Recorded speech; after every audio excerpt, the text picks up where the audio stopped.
Brazil 2026 বিশ্বকাপ খেলতে পারবে তো?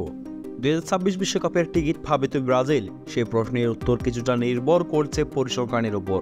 ভেনেজুয়েলার সঙ্গে ড্র করার পর 17 পয়েন্ট নিয়ে তারা লাতিন আমেরিকা অঞ্চল থেকে টেবিলের তৃতীয় স্থানে অবস্থান করছে।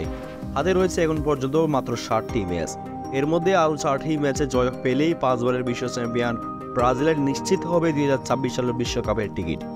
পরের ম্যাচে ব্রাজিলের প্রতিপক্ষ উরুগুয়ে, যেটি অনুষ্ঠিত হবে আগামী বুধবার বাংলাদেশ সময় সকাল 7:45টায়। ম্যাচটিতে জয় পেলে বিশ্বকাপের টিকিট কাটার পথে এগিয়ে যাবে আরেক ধাপ।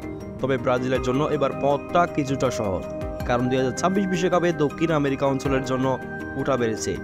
এবার 6টি দল সরাসরি মূল পর্বে খেলবে এবং সপ্তম দলটি ইন্টার কনফারেন্স প্লে অফে সুযোগ পাবে। পূর্বে এই অঞ্চল থেকে 27 পয়েন্ট পেলে নিশ্চিত হতো বিশ্বকাপের জায়গা।